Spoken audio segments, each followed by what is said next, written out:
بھی پہلا سوال ہی کریٹیکل ہے۔ قرآن حکیم میں ملکہ بلقیس سے متعلق ایک واقعہ آیا ہے جس کا تخت بڑا مشہور تھا، اور اسی تخت کو سیدنا سلیمان علیہ السلام نے اٹھوانے کا ارادہ کیا تو ایک ولی اللہ حضرت آصف بن برقیہ رحمہ اللہ نے آنکھ چپکنے سے پہلے اس وزنی تخت کو وہاں حاضر کر دیا۔ اس واقعہ میں سے صوفیہ نے اپنے بزرگوں کی کرامات کا ثبوت اخذ کیا ہے، اور ان کا دعویٰ ہے کہ امت محمدیہ صلی اللہ علیہ وسلم کے اولیاء اللہ ہر حال میں سیدنا سلیمان علیہ السلام کی امت کے اولیاء اللہ سے افضل ہیں، اس لیے وہ بھی سب کچھ کر سکتے ہیں۔ اس حوالے سے علی بھائی کا کیا موقف ہے؟ علی بھائی تو پہلے کہیں گے اگر وہ سب کچھ کر سکتے ہیں تو میرے بھائی مہربانی کر کے یوٹیوب کے اوپر جو نبی علیہ السلام کی شان میں گستاخانہ ویڈیوز اپلوڈڈ ہیں، جو دنیا کے 1.5 ارب مسلمان احتجاج کرنے کے باوجود ڈیلیٹ نہیں کروا سکے، تو پلک جھپکنے سے پہلے ذرا اسے ڈیلیٹ کروا دیں، اور اگر نہ کروا سکے جو انشاءاللہ تعالیٰ کبھی بھی نہیں کروا سکتے، یہ ظاہر ہے کہ یہ تو فزیکل ایفرٹ کے ساتھ اللہ تعالیٰ نے معاملات کو جوڑا ہوا ہے، تو پھر آپ نے سمجھ لینا ہے کہ یہ صرف ان کے زبانی دعوے ہیں۔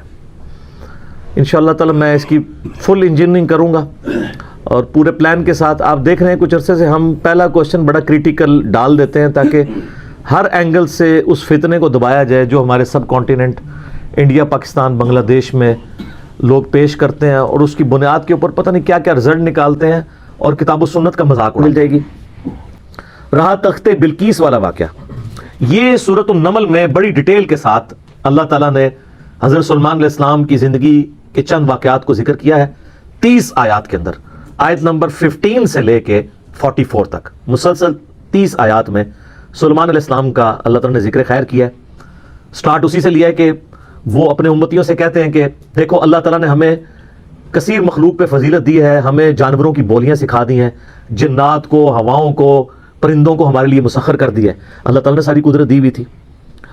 اور وہیں پر یہ بھی ذکر آتا ہے کہ ان کی فوج کے لشکروں میں تمام جن، انسان اور جاندار جتنے بھی ہیں ان میں سے ہر ایک کی ان کی علیحدہ فوج تھی، جس طرح آج کل آپ کہتے ہیں نا یعنی ایئر فورس، آرمی، نیوی، ان کے پاس نیوی کے لیے بھی جنات موجود تھے، ایئر فورس سارے پرندے ان کے حکم پہ مسخر تھے، ہوا ان کے حکم سے چلتی تھی، اور انسان بھی موجود تھے۔ اور پھر اسی میں ذکر آتا ہے جس کی وجہ سے سورت کا نام ہی سورہ النمل ہے۔ نمل عربی میں کہتے ہیں چیونٹی کو۔ وہ اپنے لشکر کے سمیت گزر رہے تھے تو چند چیونٹیاں تھیں، ان کی ملکہ ان کو کہتی ہے، قرآن نے اس کا قول نقل کیا ہے کہ سلیمان علیہ السلام اپنے لشکر سمیت آ رہے ہیں، کہیں ایسا نہ ہو بے خبری میں وہ ہمیں پاؤں کے نیچے کچل دیں۔ تو پھر وہ چیونٹی باقی چیونٹیوں کو کہتی ہے کہ تم لوگ اپنے بلوں میں چلی جاؤ۔ یعنی چیونٹیوں کا یہ عقیدہ تھا کہ حضرت سلیمان علیہ السلام اور ان کے جتنے صحابہ ہیں ان کو علم غیب کوئی نہیں ہے، کیونکہ تبھی تو کچل دیں گے نا، اللہ یہ کہ اللہ ان کو بتا دے۔ اچھا، آپ بزرگوں کے علم غیب لے کے بیٹھے ہوئے، تو اس میں اللہ تعالیٰ نے سلیمان علیہ السلام کو اس چیونٹی کی بات سنوا دی، تو سلیمان علیہ السلام اس پر مسکرائے، اور مسکرا کے یہ نہیں کہا کہ مجھے علم غیب ہے، کہا کہ اللہ کا شکر ہے کہ اللہ تعالیٰ نے یعنی مجھے یہ کوالٹی دی ہے کہ اللہ تعالیٰ نے اس چیونٹی کی بات مجھے سنوا دی ہے۔ ہر جگہ آپ کو سلیمان علیہ السلام کا کریکٹر نظر آئے گا گاڈ اورینٹڈ۔ ویسے یہودیوں میں ایک گروہ ایسا بھی ہے جو سلیمان علیہ السلام سے سخت نفرت کرتا ہے، اور بڑے بڑے ان کے اوپر سکینڈل بھی بنائے ہوئے انہوں نے، کیونکہ سلیمان علیہ السلام بڑے کٹر قسم کے موحد تھے، تو توحید و عزم نہیں ہوتی نا۔ ہر جگہ آپ کو نظر آئے گا سلیمان علیہ السلام جب بھی کوئی کام ہوتا ہے نا، اپنے تو کسی کمال کا ذکر ہی نہیں کرتے، وہ کہتے ہیں اللہ نے مجھے آزمایا ہے، اللہ نے مجھے دیا ہے تاکہ میں اللہ کا شکر ادا کروں، اللہ مجھے جانچ رہا ہے کہ میں نے، وہ تو سینٹرڈ اراؤنڈ گاڈ، اور یہی ایک موحد کی نشانی ہوتی ہے۔ اور وقت کا پیغمبر تو امام الموحدین ہوتا ہے نا، تمام موحدین کا امام ہوتا ہے۔ تو چیونٹی جو ہے نا، اس کی گفتگو حضرت سلیمان علیہ السلام سن کے مسکراتے ہیں، اور پھر اللہ تعالیٰ کا شکر ادا کرتے ہیں کہ مجھے اللہ نے یہ کوالٹی دی ہے۔ اس کے بعد پھر ذکر آتا ہے کہ اسی دعا میں وہ کہتے ہیں کہ اے اللہ مجھے بخش دے، مجھے اپنی رحمت سے اپنے نیک بندوں میں داخل فرما، اور یہ جو تو نے مجھے اس طرح کی نعمتیں دی ہیں تو مجھے اس قابل بنا کہ میں تیری نعمتوں کا شکر ادا کرتا رہوں۔ یہاں کہتے ہیں بزرگوں کا کمال ہے، فلاں کی نگاہ کرم۔ حالانکہ وہ کہہ سکتے تھے میرے ابا جی دیے دعاواں نے، انہوں دا فیض ہے، میں انہوں دا ہی مرید ہے نا، ابا وہ ہے بھی تھا، داؤد علیہ السلام پیغمبر تھے، سب کچھ گاڈ اورینٹڈ ہے۔ ایک پیغمبر کا باپ بھی پیغمبر ہے تو وہ اپنی کسی کوالٹی کو اپنے پیر کی طرف منسوب نہیں کر رہا، جو واقعی جینون پیر ہے اللہ کی طرف منسوب کر رہا۔ اس لیے تو آپ کو کہا جاتا ہے نا کہ آپ قرآن نے ڈائریکٹ نہیں پڑھنا، آپ گمراہ ہو سکتے ہیں، کیونکہ آپ یہ سوچیں گے نا، تو اس لیے تو ہم کہتے ہیں مرنے سے پہلے اے مسلمان کر لے اس پہ غور، کتابوں کا خدا اور ہے، بابوں کا خدا اور اور جب تم غور کر لو اس کے بعد ایک بار یہ بھی کہنا ہے کہ نہ میں وہابی نہ میں بابی، میں ہوں مسلم علمی کتابیں. نہ ہم سو کالڈ وہابی ہیں، کوئی علمی بات کرے تو اس کو کہتے ہیں وہابی ہے، اور نہ ہم بابوں کا دفاع کرنے والے بابی ہیں، ہم علمی کتابی مسلم ہیں الحمدللہ. اچھا وہ سورہ نمل میں پھر آگے چلتا ہے کہ حضرت سلیمان علیہ السلام اپنے دربار میں بیٹھے ہوتے ہیں. اب سارے ان کے کمانڈر حاضر ہیں، جنوں کا کمانڈر بھی ہے، اسی طریقے سے انسانوں کے کمانڈر بھی، سارے ان کے سردار وہاں پہ جمع ہیں. تو جو ان کی ایئر فورس کا کمانڈر تھا نا وہ ہدہد تھا. ہدہد ایک پرندہ ہے جس کی بڑی خوبصورت سی کلگی ہوتی ہے، جیسے مرغے کی ہوتی ہے، اور بڑا ایکسٹرا آرڈنری پرندہ ہے. آپ جا کے گوگل پہ سرچ کریں، یوٹیوب پہ اس کی ویڈیوز دیکھیں کہ اللہ نے اس کو کیا صلاحیتیں دی ہوئی ہیں. وہ ان کا سمجھ لیں ایئر فورس کا چیف تھا. ٹھیک ہے، تو آپ نے فرمایا وہ کدھر غائب ہے، اور پھر ساتھ فرمایا کہ وہ اپنی غیر حاضری کی کوئی جسٹیفیکیشن مجھے پیش کرے، اور اگر اس نے کوئی ایسی جسٹیفیکیشن نہ پیش کی کہ وہ میرے دربار سے غائب کیوں ہے تو میں اسے سزا دوں گا یا میں اسے ذبح کر دوں گا. بس یہ آپ ورڈک بولتے ہیں تو تھوڑی دیر بعد ہدہد آ جاتا ہے اور وہ اپنی جسٹیفیکیشن پیش کرتا ہے. اب ظاہر ہے وہ میں نے بتایا کہ سورہ نمل میں ہی آتا ہے کہ اللہ تعالیٰ نے جانوروں کی بولیاں سکھا دی تھی ہم کو. تو حضرت سلیمان علیہ السلام مجھ سے پوچھتے ہیں کہ بتاؤ سر پھر ہدہد دیکھیں کتنا پکا مواحد سی. وہ کہتا ہے کہ اے سلیمان علیہ السلام میں آپ کے لیے ایک ایسی خبر لے کے آؤں جو آپ کے علم میں بھی نہیں ہے. بابی نہیں تھا ہدہد. ہاں اچھا سلیمان علیہ السلام نے کہا کیا خبر لے کے آیا ہوں؟ ان کا میں ایک ایسی قوم کے پاس سے آیا ہوں کہ جن کی حکمران ایک ملکہ ہے، عورت، اور اس کا بہت بڑا ایک عرش یعنی اس کا تخت ہے جس پہ وہ بیٹھتی ہے. اب وہ آپ کو نا ویسے کھنڈرات بھی اس کے مل چکے ہیں، ایک پکچر ہمیں ملی، انشاءاللہ ہم اس میں اٹیچ بھی کریں گے. آلموسٹ سمجھ لیں وہ کوئی آج کے دور کے اعتبار سے آپ دیکھ لیں کوئی 50 فٹ چوڑا اور لمبائی میں تقریباً 100 فٹ اور اونچائی میں بھی تقریباً 50 فٹ کے برابر، مختلف اقوال ملتے ہیں. یعنی ایک اچھا خاصا بڑا اس کا تخت تھا جس پہ اس کے سارے وہ سردار ارد گرد بیٹھتے تھے، اور وہ پتھر کا بنا ہوا بڑا سا. ان کا میں نے ایک عورت دیکھی ہے، تو وہ آپ کے علم میں نہیں ہے کہ وہ حکومت کر رہی ہے ان پہ، اور بڑا اس کا ایک تخت ہے، اس کے کئی سردار ہیں، اور شیطان نے ان کے برے اعمال ان کی نظر میں سنوار دیے ہیں. وہ اللہ کو چھوڑ کے سورج کی پوجا کرتے ہیں. سر ایک ہدہد کو بھی ٹینشن ہے شرک کی. آپ ذرا یہ دیکھیں، اسی لیے اللہ تعالیٰ نے فرمایا نا کہ قریب ہے کہ آسمان پھٹ پڑے اور زمین شک ہو جائے اور پہاڑ ریزہ ریزہ ہو جائے.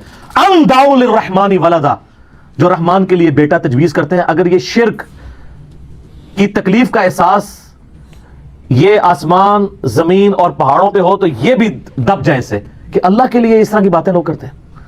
تو اور پھر وہ کہتا ہے کہ اب حدود کی بھی آپ تقریر دیکھیں جناب کہ شیطان نے برے اعمال ان کی نظروں میں سنوار دی ہیں، اللہ کو چھوڑ کے وہ سورج کی پوجا کر رہے ہیں، حالانکہ عظمت اس اللہ کی ہے جو زمین و آسمان کا مالک ہے. ان کو تو چاہیے تھا اسے ہی سجدہ کریں، اور اس پہ آیت سجدہ بھی ہے. اللہ اکبر، سبحان الملک القدوس رب الملائکۃ والروح. تو اب حضرت سلیمان علیہ السلام چونکہ توحید کے امام ہیں، دنیا پہ اللہ تعالیٰ کے ریپریزنٹیٹو ہیں، جب وہ یہ بات سنتے ہیں نا تو کہتے ہیں میں تیری اس بات کی تصدیق کروں گا کہ تو سچ کہہ رہا ہے یا جھوٹا بہانا تو نہیں کہیں کر رہا تو. ورنہ تو حضرت سلیمان علیہ السلام کہتے ہیں کہ ہاں مجھے تو پہلے علم غیب اللہ تعالیٰ نے دیا ہوا ہے، میں تو اتنی دوروں میں دیکھ سکتا ہوں.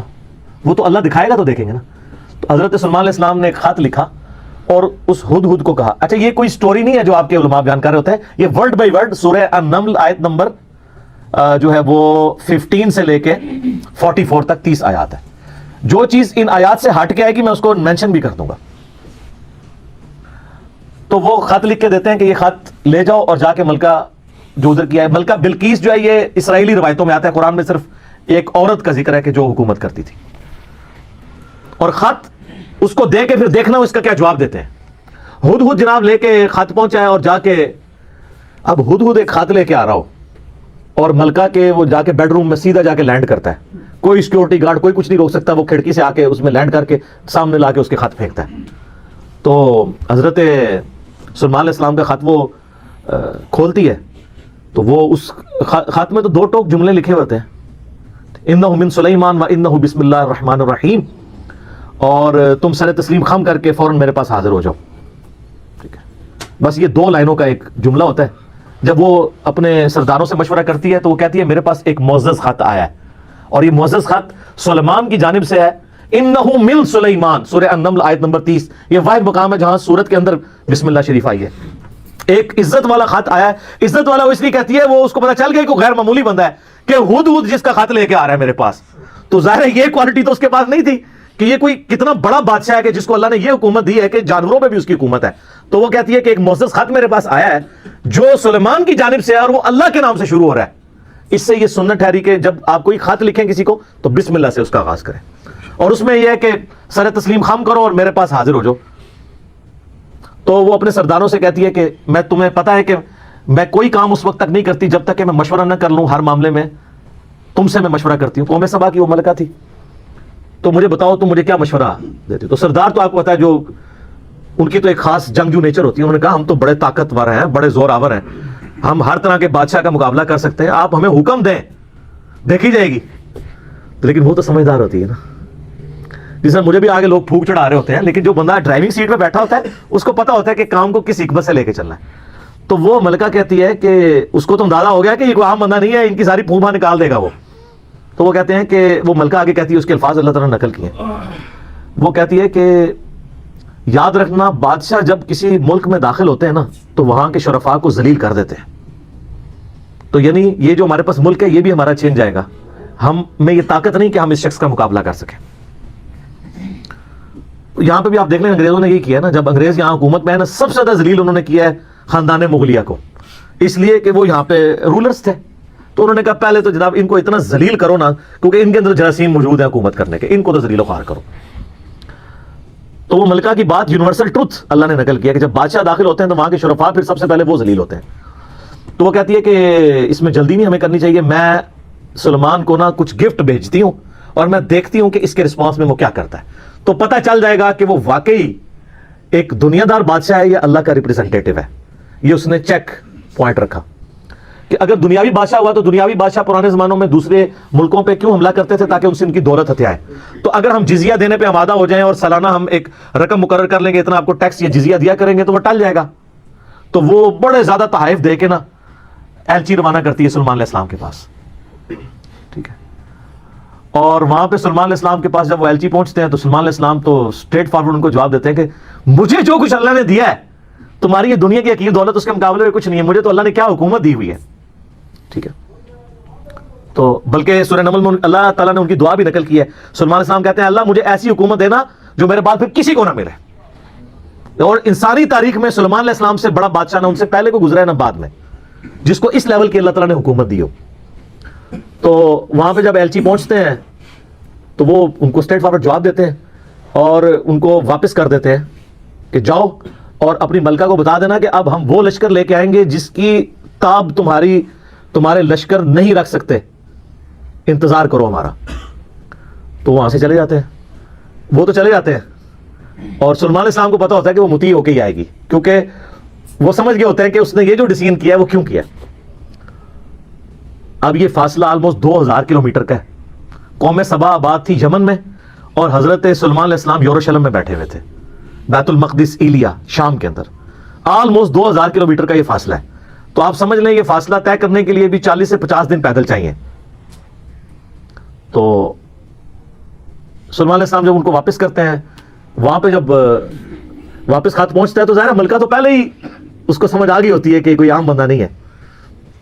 تو ملکہ یہ ڈیسائیڈ کرتی ہے کہ میں خود سلیمان کے پاس جاؤں گی، کیونکہ اس خط میں پہلے میں کیا لکھا تھا کہ مطیع ہو کے میرے پاس حاضر ہو. سر یہ بادشاہت کا آپ لیول دیکھیں کہ دوسرا بادشاہ جنگ بھی نہیں کرنی پڑ رہی، سیدھا وہ خود حاضر ہو رہا ہے. خیر اس بات کو کچھ عرصہ گزر جاتا ہے. جب اس کا لشکر آنے کے 3-4 دن یا کچھ دن باقی رہ جاتے ہیں نا تو سلیمان علیہ السلام اپنی مجلس میں بیٹھے ہوتے ہیں. تو سلیمان علیہ السلام اپنے درباریوں سے کہتے ہیں کہ وہ جو ملکہ بلقیس ہے وہ مطیع ہو کے میرے پاس آنے والی ہے. ان کو پتہ ہے، فیڈ بیک مل جاتی ہے، اللہ تعالیٰ نے وحی کے ذریعے آگاہ کر دیا.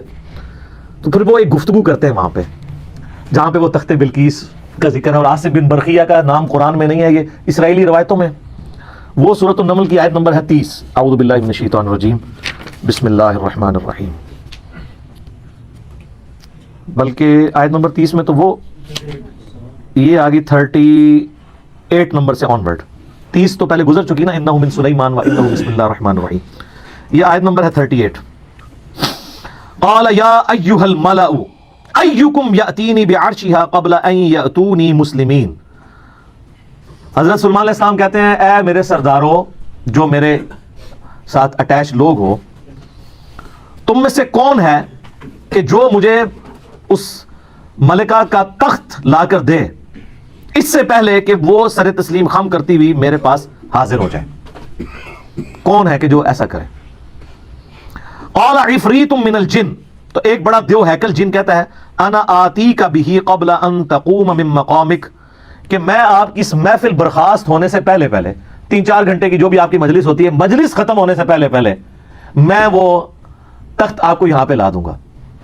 انبلیویبل چیز ہے, 2000 کلومیٹر سے اتنا بڑا تخت پتھر کا وزنی 3-4 گھنٹے, کیا وہ تو آج بھی آپ اگر جہاز میں بھی لائیں تو 3-4 گھنٹے میں نہیں پہنچ سکتا, اس کو تو لفٹ کرنے میں پرابلم ہو جائے گی. وَإِنِّي عَلَيْهِ لَقَوِيٌّ أَمِينٌ, اور میں اس کے اوپر امانت دار بھی ہوں, میں پوری رسپانسبلٹی سے یہ کام کروں گا, اور میں طاقت بھی مجھے اللہ نے دی ہے. جنات کو اللہ نے بہت طاقت دی ہوئی ہے. تو حضرت سلیمان علیہ السلام یعنی ایگری نہیں کرتے اس مسئلے میں. تو پھر ایک اور شخص, قال الذی عندہ علم من الکتاب, وہاں ایک شخص بیٹھا ہوتا ہے جس کے پاس کتاب میں سے علم ہوتا ہے. وہ کہتا ہے انا آتیک بہ قبل ان یرتد الیک طرفک, میں اس تخت کو آپ کے سامنے حاضر کر دوں گا آپ کی آنکھ جھپکنے سے پہلے, فریکشنز آف سیکنڈ میں لے آؤں گا. ہمارے لیے تو وہی ہضم کرنا مشکل ہے, تو یہ تو خیر بہت بڑی چیز ہے. تو یہ اس نے دعویٰ کیا, بس یہ دعویٰ کرنے کی دیر تھی اور وہ لے بھی آیا تخت. فلما رآہ مستقرا عندہ, تو حضرت سلیمان علیہ السلام نے جب وہ تخت وہاں پر آیا ہوا دیکھا, قال ھذا من فضل ربی, انہوں نے کیا حضور کڈے پہنچے بزرگوں, کیا بات ہے, کیا صاحب کرامت ہو, نہیں اومٹ کر دیا ان کا, یہ میرے رب کا فضل ہے. ھذا من فضل ربی, آپ لکھتے ہیں نگاہ مرشد سے, ماں باپ کی دعا سے, اور پیغمبر کا کہتا ہے ھذا من فضل ربی, یہ تو میرے رب کا فضل ہے. کیوں ہے فضل؟ لیبلونی اشکر ام اکفر, تاکہ وہ مجھے آزمائے کہ میں اس کا شکر گزار بنتا ہوں یا نہ شکرا. یہ سر توحید ہے. ومن شکر فانما یشکر لنفسہ, اور جو کوئی اللہ کا شکر کرے گا تو وہ بھی اپنے نفس کی خاطر ہی کر رہا ہوگا, اللہ کو کوئی پرواہ نہیں. ومن کفر, اور جو کوئی اللہ کی ناشکری کرے, فان ربی غنی کریم, تو میرا رب تو غنی ہے, کریم ہے, اسے کسی کی پرواہ ہی نہیں ہے. ھذا من فضل ربی. اچھا اس کے بعد پھر آتا ہے کہ وہ ملکہ جب آئی, حضرت سلیمان علیہ السلام نے کہا کہ نا اس تخت کی حیت بدل دو, ڈیزائننگ اس کی تھوڑی سی چینج کر دو, جو اس کے اوپر کوئی پھول بوٹے لگے ہوئے تھے تھوڑا سا اسے ٹیمپر کرو, اور میں دیکھوں گا کہ وہ پہچانتی ہے اپنے تخت کو کہ نہیں پہچانتی. تو وہ پھر ملکہ وہاں پہ آ پہنچتی ہے, تو سلیمان علیہ السلام اسے ریسیو کرتے ہیں اور کہتے ہیں اس تخت کے بارے میں تیرا کیا خیال ہے؟ تو وہ بڑی سمجھدار ہوتی ہے, تو وہ کہتی ہے یہ تو لگتا ہے کہ یہ میرے تخت ہی ہے, اس کی مثل مجھے لگ رہا ہے بلکہ شاید وہی ہے. تو یہ اس کی سمجھداری کا بھی ثبوت ہے کہ وہ اس کو ٹیمپرڈ فارم میں بھی پہچان لیتی ہے, اور یہ اس کو دوسرا میسج مل جاتا ہے, انہوں نے کیا لڑنا ہے, اس نے کہاں سے لڑنا ہے. وہ تو یہ بھی نہیں ایکسپیکٹ کر سکتی کہ 4 مہینے میں بھی کوئی اٹھا کے یہاں لا سکے. ابھی تو اس کو یہ پتہ ہی نہیں تھا, یہ تو ایسے آیا ہوا ہے. ٹھیک ہے, تو پھر سلیمان علیہ السلام اسے اپنے جو ٹیمپل ہے نا اس کی بھی تھوڑی جھلک کرواتے ہیں. آگے محل میں جب لے کے آتے ہیں کمرے میں, تو اس میں ایسے شیشے جڑے ہوئے ہوتے ہیں کہ وہ گویا دیکھنے میں تالاب محسوس ہو رہا ہوتا ہے. تو جب اس پہ پاؤں رکھنے لگتی ہے وہ سمجھتی ہے شاید پانی والا تالاب ہے, تو وہ اپنے جو تہمد ہے یا جو بھی اس نے کپڑے پہنے ہوتے ہیں وہ تھوڑی سی اٹھا لیتی ہے, اس کی پنڈلیاں بھی ننگی ہو جاتی ہیں, وہ سمجھتی ہے پانی ہے, تو پانی نہیں ہوتا, تو وہ امپریس ہوتی ہے. اور پھر وہ وہاں پہ کہتی ہے کہ میں سلیمان کے ساتھ اپنے رب کے سامنے سر تسلیم خم کرتی ہوں, جو میں شرک کرتی رہی میں اللہ کی طرف رجوع لاتی ہوں, اور وہ اسلام قبول کرتی ہے. باقی اسرائیلی روایتوں میں پھر ملتا ہے کہ سلیمان علیہ السلام کا نکاح اس کے ساتھ ہوتا ہے. قرآن نے اس چیز کو ایڈریس نہیں کیا, قرآن تو بس کنکلوڈ اس پہ کرتا ہے کہ وہ مسلمان ہو جاتی ہے. نہ وہ بریلوی ہوتی ہے, نہ دیوبندی ہوتی ہے, نہ اہل حدیث ہوتی ہے, نہ شیعہ ہوتی ہے, بلکہ مسلمان ہو جاتی ہے. اور آپ یہ الفاظ دیکھیں جناب, مسلمان ہی ہے ہر طرف. ہاں, قالت رب انی ظلمت نفسی, وہ کہتی ہے میرے رب میں اپنی جان پہ ظلم کرتی رہی اس سے پہلے. واسلمت مع سلیمان للہ رب العالمین, اور میں سلیمان کے ساتھ سر تسلیم خم کرتی ہوں اس رب کے سامنے, اللہ کے سامنے جو سارے جہانوں کا پالنے والا ہے. میں سر تسلیم خم کرتی ہوں, میں مسلم ہوتی ہوں. تو وہ اپنا آپ اپنے رب کے حضور سر تسلیم خم کر دیتی ہے. تو یہ واقعہ یہاں پہ مکمل ہوا. اب وہ یہ کہتے ہیں جناب کہ جی وہ انہوں نے فکر لائے, اچھا اس سے تو توحید اخذ کرنی چاہیے تھی. یہ چکر میں پڑ کے کہتے ہیں بندہ لبو کیڑا جائے جنہیں اینج کر کے تخت لے کے آئے. وہ بندہ اگر امپورٹنٹ ہوتا نا تو اللہ تعالیٰ اس کی تعریف وہاں پہ بیان کرتا, اس کے تو فوراً ساتھ ہاذا من فضل ربی آ گیا. وہ کہتے ہیں جی کوئی ولی اللہ تھا تو اب اس کا مطلب ولی اللہ یہ سب کچھ کر سکتے ہیں. اچھا جی تو پھر کیا کریے یہ کر سکتے ہیں؟ تو وہ کہتے ہیں آپ رفع دین کرنا چھوڑ دیں کیونکہ ایسے ولی اللہ رفع دین نہیں کرتے. یہی کچھ کہنا چاہ رہے ہوتے ہیں نا آپ, جو ہے ایاک نعبد و ایاک نستعین پڑھنا چھوڑ دیں, آپ ان بابوں کو پکارنا شروع کر دیں. یہ کہنا چاہ رہے ہوتے ہیں وہ اصل میں. تو تواڈے تے اللہ نے بلا چھڑ دیتی ہے ہن تک تواڈے نال ہوندی کیا ہے, میں ہن دی انجین نہیں کر لگا. اور یہاں تو کتنے لوگ ہیں جو الوژن کر دیتے ہیں. یہ ڈیوڈ کاپر فیلڈ کو ذرا آپ یوٹیوب پہ جا کے دیکھیں, کرس اینجل کو دیکھیں, کبھی وہ پانی پہ چل رہا ہے, کبھی دیوار پہ چڑھ کے بتا رہا ہے, کبھی ہوا میں اڑ کے, وہ سارا الوژن ہی کیا ہوا ہے اس نے, وہ پورا دھوکا ہے, اس کی بھی ویڈیوز رکھی ہیں کیسے کر رہے ہیں. اللہ نے کرے پاکستان آ جائے تو سارے مولویاں اور پیراں دی دکاناں بند, سارے دربار اجڑ جان گے. آپ دیکھ لیں وہ جو کچھ کر کے بتا رہے ہیں. کیوں؟ لوگ کہیں گے آپ کے بابوں کی تو کتابوں میں لکھی ہوئی ہیں, جعلی کتابیں باتی ہیں, یہ تو ہم سامنے دیکھ رہے ہیں. تسی آؤ کر کے دسو نا جناب.